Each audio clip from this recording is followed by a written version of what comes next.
नमस्कार, ये आकाशवाणी चंडीगढ़ है। अब आप प्रतीका से प्रादेशिक समाचार सुनिए। प्रधानमंत्री नरेंद्र मोदी ने कनाडा में एक हिंदू मंदिर पर हुए हमले की कड़ी निंदा की है। श्री मोदी ने सोशल मीडिया पोस्ट में कहा कि भारतीय राजनयिकों को धमकाने की कोशिश कायराना हरकत है। उन्होंने कहा कि हिंसा की ऐसी घटनाएं देश का संकल्प कमजोर नहीं कर सकती।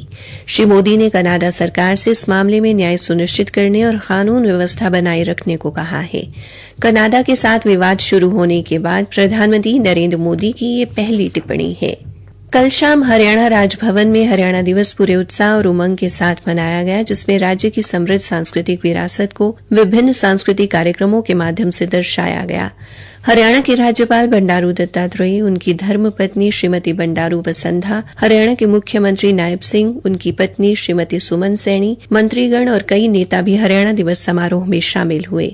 कलाकारों द्वारा हरियाणवी संस्कृति और लोकगीतों के साथ साथ कार्यक्रम में हरियाणा के रसिया, पंजाब के भंगड़ा, राजस्थान के कालबेलिया और हिमाचल प्रदेश के गद्दी नवाला नृत्य की झलक भी देखने को मिली।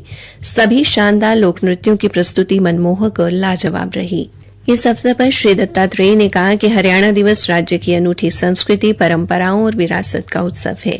राज्यपाल ने समारोह के बाद मीडियाकर्मियों से बातचीत में कहा कि देश की हरित क्रांति में अहम भूमिका निभाने वाला हरियाणा आज सभी क्षेत्रों में प्रगति कर रहा है। उन्होंने कहा कि नई राष्ट्रीय शिक्षा नीति 2020 के विभिन्न प्रावधानों को लागू करने में भी हरियाणा काफी आगे है।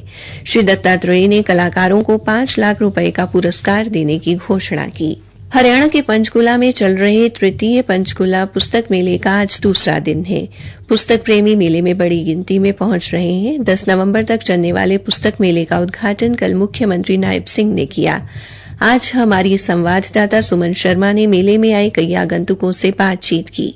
मेले में आए कलाकार RM सिंह ने कहा, मुझे किताबों से बहुत प्यार इसलिए भी है कि मेरा प्रोफेशन ऐसा है कि मुझे पढ़ना चाहिए, तभी कोई नए आइडियाज मिलते हैं। तो मैं तो दिल्ली बुक फेयर में भी जाता हूँ जी। चंडीगढ़ के लिए तो हम उम्मीद करते हैं कि चंडीगढ़, पंचकुला, मोहाली में कुछ लगे तक मेले, तो जब भी पता चलता है तो हम भाग के आ जाते हैं। ये तो दिन लगता है, रोज आता हूँ, मुझे अच्छा लगता है जी। ये आजकल जरूरी भी है।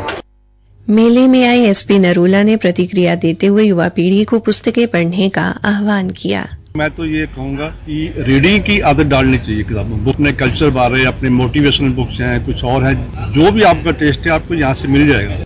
मेले का आयोजन एक भारत श्रेष्ठ भारत की अवधारणा को साकार करने के लिए ऊर्जा संस्कृति समिति की पहल पर विभिन्न विभागों के संयुक्त प्रयास से किया गया है।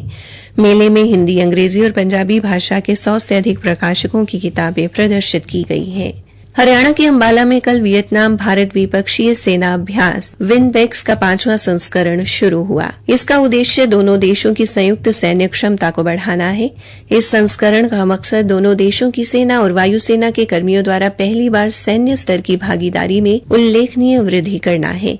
भारतीय सेना के दल में 47 कर्मी शामिल हैं, जिनका प्रतिनिधित्व कोर ऑफ इंजीनियर्स की एक रेजिमेंट के साथ साथ अन्य हथियारों और सेवाओं के कर्मियों द्वारा किया जाता है। विनबेक्स का समापन इस महीने की 23 तारीख को होगा। आयकर अधिनियम की समीक्षा को लेकर आयकर विभाग को पिछले 1 महीने के दौरान विभिन्न हितधारकों से 6,500 से अधिक सुझाव मिले हैं। केंद्रीय वित्त मंत्री निर्मला सीतारामन ने आयकर अधिनियम 1961 की व्यापक समीक्षा की बजट घोषणा के बारे विचार विमर्श के लिए बैठक की अध्यक्षता की।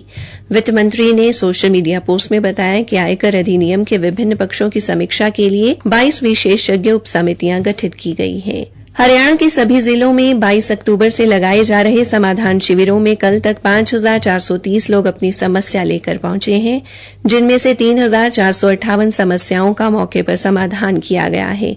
सरकारी प्रवक्ता ने बताया कि संबंधित विभाग के अधिकारी शेष लंबित समस्याओं का निदान तय समय सीमा में करेंगे।